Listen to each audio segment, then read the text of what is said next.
साथियों, मैं हूं अर्चना सिंह आपके साथ आपके अपने YouTube channel only for math classes पर। चलिए शुरू करते हैं आज की क्लास। और आज की क्लास में हम पढ़ेंगे 10th क्लास मैथ, जिसमें हमारा चल रहा है एक्सरसाइज 3.4। ठीक है ना, चल रही है। लास्ट क्लास में भी मैंने इसके आपको कुछ क्वेश्चन कराए थे और बचे हुए क्वेश्चन आज करा दिए जाएंगे। तो चलिए शुरू करते हैं। देखिए, अब आपका मैंने कराया था सेकंड क्वेश्चन का 3.4 एक्सरसाइज में सेकंड क्वेश्चन मैंने कंप्लीट करा दिया था। आज हम थर्ड क्वेश्चन करेंगे। ठीक है ना, तो पढ़ेंगे पहले थर्ड क्वेश्चन क्या है। चलिए देखते हैं थर्ड क्वेश्चन क्या है। देखिए, 2 अंकों की संख्या के अंकों का योग 9 है। 2 अंकों की कोई संख्या है, ठीक है ना, जैसे कोई संख्या है इस तरीके से, यानी कि 2 अंकों की कोई संख्या है जिनके अंकों का योग कितना है, 9 है। ये मैंने माना है, ऐसा नहीं है कि वो 45 ही है, हो सकता है वो 36 भी हो सकती है, हो सकता है वो 54 भी हो। ठीक है, कोई भी ऐसी संख्या जिनके अंकों का योग 9 हो, जिनके अंकों का योग 9 हो, इस तरीके से उसने क्वेश्चन को बोला है। पहले मैं आपको समझा रही हूँ कि हो क्या रहा है यहाँ पर। ठीक है, वो कह रहा है 2 अंकों की एक संख्या जिनके अंकों का योग क्या है, 9 है। तो कोई भी एक संख्या यहाँ पर हो सकती है इनमें से। चलिए आगे क्या कह रहा है, 10 इस संख्या का 9 गुना, इस संख्या का 9 गुना, यानी कि कोई भी संख्या है उसका 9 गुना संख्या को पलटने से बनी संख्या का 2 गुना है। यानी कि मैंने कहा अगर 45 संख्या है तो 45 का 9 गुना, और इस संख्या को पलटने पर जो बन रही है संख्या, पलटने का मतलब है इकाई की जगह पर दहाई का अंक और दहाई की जगह पर इकाई का अंक अगर चला जाता है तो आपकी ये दोनों संख्या कैसी हैं, बराबर है। ठीक है ना, इसका 9 गुना इसके 2 गुने के बराबर है। ठीक है ना, तो वह संख्या ज्ञात कीजिए। यानी कि वो एक्चुअल में संख्या कौन सी है, एक्चुअल में वो संख्या क्या है, आपको ये बताना है यहाँ पर। चलिए तो करते हैं क्वेश्चन को सॉल्व। ठीक है, चलिए करेंगे क्वेश्चन को सॉल्व। क्या है क्वेश्चन, देखिए सबसे पहले इन क्वेश्चन में मैंने बताया है मानना पड़ेगा आपको। ठीक है, माना दहाई का अंक x और इकाई का अंक क्या है, y है। मान लिया इकाई का अंक y और दहाई का अंक क्या है, दहाई का अंक x है। ठीक है, चलिए मान लिया। उसके बाद आप क्या करोगे, तो प्रश्न के अनुसार क्या है, प्रश्नानुसार क्या है, इन दोनों इस संख्या के अंकों का योग कितना है, 9 है। ये आपका इक्वेशन नंबर हो गया फर्स्ट। कौन सी इक्वेशन हो गई, इक्वेशन हो गई फर्स्ट। चलिए अब उसने क्या बोला है, यदि संख्या के अंक पलट दिए जाएं तो पहले संख्या क्या है ये तो पता करिए। तो संख्या क्या होगी, तो संख्या क्या है ये तो पता करिए पहले। देखिए संख्या क्या है, यहाँ से देखिए संख्या क्या होगी। देखिए अगर 45 मेरे माना है, ठीक है, तो 45 को हम कैसे लिख सकते हैं, 40 + 5 लिखा जा सकता है। बिल्कुल श्योर हो आप, लिखा जा सकता है। फिर इसको कैसे लिखा जा सकता है, 4 × 10 + 5, बात तो एक ही है ना। तो इसी तरीके से हम यहाँ पर क्या लिखेंगे, यहाँ पर ऐसे लिखा जाएगा 10x + y, यानी कि इकाई का अंक, ये इकाई का अंक और दहाई के अंक में 10 का गुणा, दहाई के अंक में 10 का गुणा बराबर संख्या। लेकिन संख्या पलटने पर प्राप्त संख्या क्या होगी, संख्या पलटने पर प्राप्त संख्या पलटने के बाद संख्या कैसी हो जाएगी, ये सिंपल है। जो इकाई का अंक है वहाँ पर दहाई का अंक चला जाएगा और जो दहाई का अंक है वहाँ पर इकाई का अंक चला जाएगा। ठीक है ना, चलिए इसके बाद आपका क्या होगा, इसके बाद इसने क्या बोला है, आप दोबारा से प्रश्न के अकॉर्डिंग चलेंगे। प्रश्नानुसार क्या होगा, प्रश्नानुसार उसने बोला है कि संख्या का 9 गुना, जो ओरिजिनल संख्या है उसका 9 गुना बराबर है संख्या के पलटने के 2 गुने के, संख्या के पलटने के बाद उसके 2 गुने के। चलिए यहाँ पर इसको सॉल्व करेंगे। देखिए यहाँ पर हो जाएगा ये 90x, यहाँ पर 9y, यहाँ पर 2 × 20y और यहाँ पर 2x। ठीक है, एक्स के साथ एक्स को लेकर आइए, क्या होगा यहाँ से देखिए क्या हो जाएगा। एक्स के साथ इसको लेके आए तो यहाँ पर रह गया 90x माइनस 2x। यहाँ पर 20y के साथ 9y लेकर आए तो यहाँ पर हो गया ये, यहाँ पर हो गया 88x और यहाँ पर हो गया 11y। y बराबर आपका सीधा सीधा निकल के आया 11 अट्ठे 88, यानी कि y बराबर 8x आ चुका है। y बराबर 8x आ चुका है। कितना आया y बराबर 8x। अब इस y का मान फर्स्ट इक्वेशन में आप रख दीजिए, इसको सेकंड मान लीजिए। y का मान जब फर्स्ट इक्वेशन में रखोगे आप तो आप यहाँ से देखोगे क्या होगा यहाँ से आप देखोगे तो ये होगा कि x तो x रहेगा, 8x y की जगह पे आ जाएगा और यहाँ से 9 हो जाएगा। यहाँ से ये 9x बराबर 9 हो जाएगा और x बराबर 1 हो जाएगा।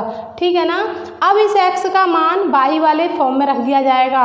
y बराबर क्या है आपका 8x। y बराबर आपका 8x है तो 8 गुणा 1 हो गया और y बराबर 8 आ गया। तो संख्या क्या हुई, यहाँ से संख्या क्या हुई, संख्या थी 10x प्लस y। ठीक है नहीं, संख्या क्या थी हमारी, ओरिजिनल संख्या क्या थी, ओरिजिनल संख्या ये वाली थी। तो उसकी जगह पे हमने x और y के मान रख दिए, यहाँ पर 1 रख दिया, यहाँ पर 8 रख दिया, यहाँ पर 10 हो गया, ये 10 × 1 ठीक है प्लस 8 हो गया। तो हमें जो संख्या मिली है वो क्या मिली है, संख्या जो मिली है वो हमें क्या मिली है 18 मिली है। यानी कि 18 वो संख्या है जिसके अंकों का योग 9 है। और इसी संख्या के अंकों को 9 गुना कर दिया जाए, इसी संख्या को 9 गुना कर दिया जाए और इसके अंक को पलटने के बाद 2 गुना कर दिया जाए तो बराबर आएगा। आप कहोगे कैसे, देखिए ऐसे आपने संख्या ली, संख्या है 18, 18 में 9 का गुणा कर दिया तो आपको पता चला कितना होता है, बताइए 18 निम्मा, ठीक है 162 हो गया यहाँ से। लेकिन आपने संख्या को पलट दिया यानी कि 81 हो गया पलटने के बाद, तब उसमें 2 का गुणा किया तब भी आपने चेक किया ये भी 162 ही आया है। तो जो क्वेश्चन ने बोला था वो हमारा सही हुआ है। तो कहने का मतलब यहाँ से संख्या पूछ रहा था, संख्या बताइए क्या होगी, तो आपको संख्या क्या लिखनी है कि संख्या 18 होगी। कितनी होगी संख्या 18 होगी। चलिए बढ़ते हैं नेक्स्ट क्वेश्चन की तरफ। क्या है आपका आगे का क्वेश्चन देखेंगे, 4th क्वेश्चन।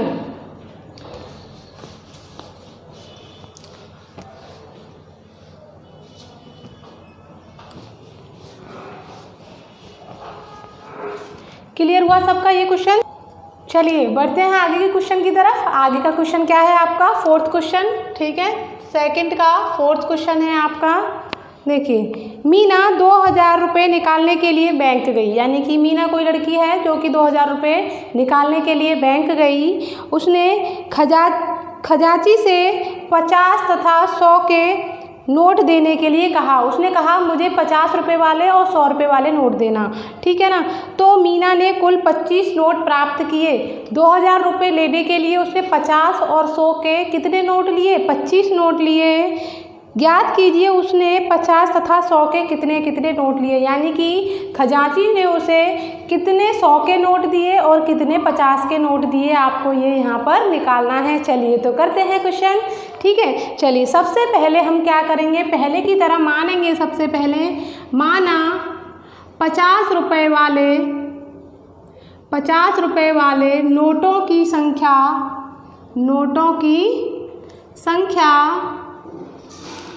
50 रुपये वाले नोटों की संख्या x है तथा 100 रुपये वाले नोटों की संख्या कितनी है, y है।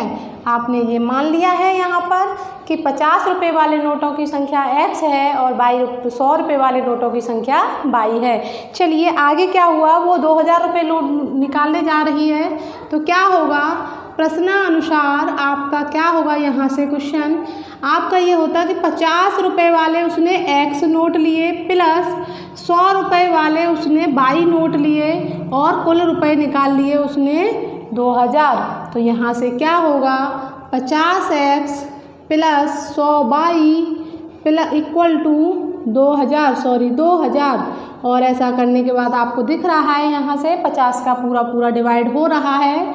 यहाँ पर x रह जाएगा, 50 दूनी 100 हो जाएगा, यहाँ पर 50 चौका 200 और यहाँ पर 40 हो जाएगा। ये आपकी इक्वेशन फर्स्ट आ गई। अब सेकंड इक्वेशन की तरफ चलेंगे। क्या बोला है उसने कि नोटों की कुल संख्या x नोट और y नोट बराबर कितने हैं? कुल 25 नोट हैं। कितने नोट हैं? 25 नोट हैं। ये आपकी इक्वेशन नंबर सेकंड आ गई। अब सेकंड इक्वेशन को आने से आप इसके साथ इसे सॉल्व करोगे। कैसे करोगे? समीकरण 1 व 2 को घटाने पर। क्यों घटाया है? क्योंकि ये सेम सिंबल हैं। कैसे हैं? सेम। समान चिन्ह वाले समीकरणों को घटा दिया जाता है, यानी कि माइनस कर दिया जाता है। यहाँ पर आप लिखोगे इस तरीके से, तो इनको क्या कर दोगे? माइनस कर दोगे। क्या करोगे? माइनस करोगे। यहाँ पर माइनस, यहाँ पर माइनस, यहाँ पर माइनस। ऐसा हो जाने के बाद आप देखोगे कि x वाला टर्म कट चुका है। केवल क्या रह जाएगा? यहाँ पर सिंगल y रह जाएगा, क्योंकि 2y में से जब आप एक y माइनस करोगे तो y रह जाएगा, और 40 में से जब आप 25 माइनस करोगे तो 15 रह जाएगा। तो y बराबर 15 आ चुका है। आपका दूसरा क्या था इक्वेशन? x प्लस y बराबर 25 है। आप जानते हो इस बात को, तो इसीलिए y का मान 15 यहाँ पर रख दिया। रख जाने से आपको पता चलेगा कि x बराबर कितना हो गया? 25 माइनस 15 यानी कि 10। तो यानी कि 50 रुपये वाले कितने नोट थे? 10। और 100 रुपये वाले कितने नोट थे? 15। और कुल नोटों की संख्या कितनी थी? 25। 15 में 10 जोड़ोगे तो क्या निकलेगा? 25। अगर आप 10 में 50 का गुणा करोगे तो 50 के कितने रुपए लिए उसने? 500। अगर आप 15 का गुणा करोगे किस में? 100 में, तो यहाँ से हुआ 1500, यानी कि कुल मिलाकर रुपए कितने हो गए? 2000।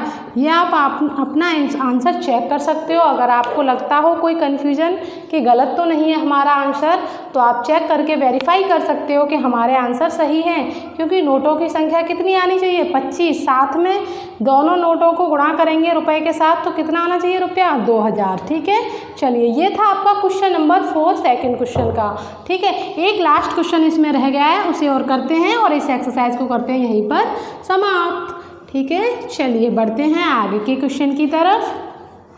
सभी स्टूडेंट ध्यान से करेंगे सभी क्वेश्चन को, ठीक है ना। चलिए करते हैं क्वेश्चन नंबर 5। क्वेश्चन नंबर 5 क्या है आपका? इस तरीके का क्वेश्चन आप एक क्लास में करवा चुकी हूँ मैं, आया था लास्ट क्लास में एक में। ठीक है, क्या था देखिए। किराए पर पुस्तकें देने वाली किसी पुस्तकालय का प्रथम 3 दिनों के लिए एक नियत किराया है। यानी कि आप लाइब्रेरी से को बुक लेने जा रहे हो आप, तो आपको 3 दिन के लिए एक नियत किराया देना है। लेकिन जैसे ही 3 दिन के बाद चौथा 5वां दिन आएगा, हर दिन के लिए एक अलग किराया आपको लगेगा। इन 3 दिनों के लिए तो बांध दिया है कि 10 रुपये लगेंगे 3 दिन के, लेकिन आगे हर रोज़ 5 रुपये हर रोज़ लगेंगे। इस तरीके से कुछ पैटर्न बनाया गया है लाइब्रेरी से बुक लेने के लिए।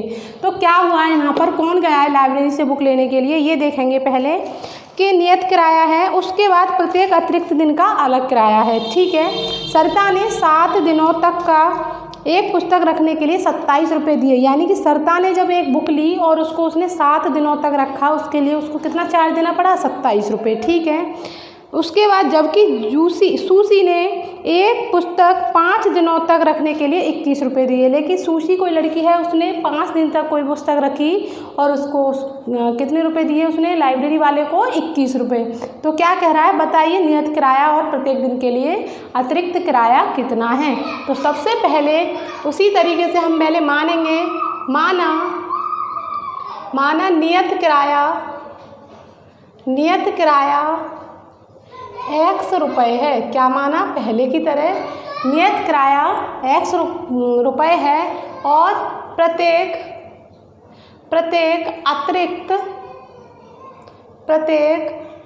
दिन का किराया, प्रत्येक अतिरिक्त दिन का किराया 22 रुपये है। ठीक है, अब क्या हुआ यहाँ से, प्रश्नानुसार कौन है?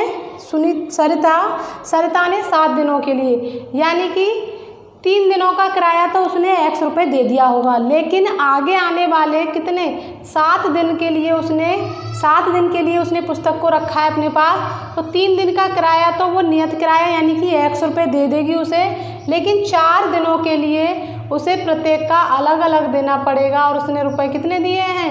27 रुपये। आगे क्या कह रहा है? 5 दिन के लिए रखा है सूसी ने, तो 3 दिन का तो वो भी X रुपये दे देगी और 2 दिन के लिए कितना देगी? 22 रुपये और यहाँ से 21। तो ये 2 इक्वेशन आ गई हैं, इनको सॉल्व करेंगे फर्स्ट और सेकंड इक्वेशन और हमारा आंसर निकल आ जाएगा। चलिए, समीकरण 1 व 2 को घटाने पर यहाँ भी क्या करेंगे? घटाएंगे, क्योंकि x के जो सिंबल हैं वो एक जैसे हैं। ठीक है, चलिए घटा दीजिए। x + 4y = 27, x + 2y = 21, यहाँ से ये माइनस, यहाँ से ये माइनस और ये भी माइनस। ऐसा कर देने के बाद आपको पता चला यहाँ से x हट जाएगा और यहाँ पर रह जाएगा 2y और यहाँ पर रह जाएगा केवल 6। क्या रह जाएगा? 6। और यहाँ पर 6/2 कितना हो गया? 6/2 और y बराबर कितना आ गया? 3 रुपीज़। यानी कि अतिरिक्त किराया कितना है आपका? अतिरिक्त किराया आपका है हर रोज़ का 3 रुपये, लेकिन फिक्स किराया कितना था आपका? तो किसी एक इक्वेशन में y की वैल्यू आप रख दीजिए। मान लीजिए मैंने सेकंड इक्वेशन ले ली और सेकंड इक्वेशन में y की वैल्यू आप रखोगे तो 2 इंटू 3 यानी कि 21 बराबर 21। तो ये हो गया यहाँ से 6 और 21 माइनस कर दीजिए, कितना हो गया? 21 में से जब 6 जाएगा तो यहाँ पर 15 रुपये। यानी कि 3 दिन का जो फिक्स किराया है वो कितना है? 15 रुपये, जबकि प्रत्येक अतिरिक्त दिन का किराया कितना है? 22 रुपये। कितना है? 3 रुपये। ठीक है ना। अब इसको देखिए, आप करके देख लीजिए, क्या हमारा 7 दिन का किराया यही बैठेगा? देखिए 15 रुपये तो हम दे देंगे और यहाँ से 4 × 12, 4 दिन का 12 रुपये और देंगे और हमारा कितना हो जाएगा यहाँ से? 27 रुपये। देखिए सही आया है ये, तो यानी कि हमारा ये सही है। तो चलिए, यहाँ पर आपने क्या किया? गर्मी बहुत हो रही है, आपको पता चल रहा होगा, ठीक है ना। यहाँ पर आपने क्या किया? यहाँ पर आपको नियत किराया और अतिरिक्त किराया पूछा गया था। ये आपका नियत किराया आ चुका है, ठीक है, नियत किराया। चलिए, तो ये वाली एक्सरसाइज में आपके यहाँ पर सेकंड क्वेश्चन में 5 क्वेश्चन थे जो कि मैंने आपको आज कंप्लीट करा दिए हैं। लास्ट क्लास में मैंने सेकंड क्वेश्चन तक क्वेश्चन कराए थे। आज मैंने उसके बचे हुए 3 क्वेश्चन भी सॉल्व कराए हैं आज की क्लास में। तो सभी स्टूडेंट प्लीज़ ध्यान से सुनिए इस बात को, सारे क्वेश्चन ध्यान से सॉल्व करिए, बहुत ही इंपॉर्टेंट क्वेश्चन है, आपका बोर्ड एग्जाम में लापरवाही ना करें, ठीक है। चलिए, और गर्मी बहुत हो रही है, गर्मी से भी बचे रहें और कोरोना से भी बचे रहें, ठीक है। और हमारे चैनल को लाइक, शेयर और सब्सक्राइब ज़रूर करें। आज की क्लास को करते हैं यहीं पर समाप्त। कल एक्सरसाइज शुरू करेंगे 3.5, ठीक है, कल एक्सरसाइज शुरू करेंगे 3.5। तो मिलते हैं कल नई एक्सरसाइज के साथ। अपना ध्यान रखें, स्वस्थ रहें, ठीक है। धन्यवाद।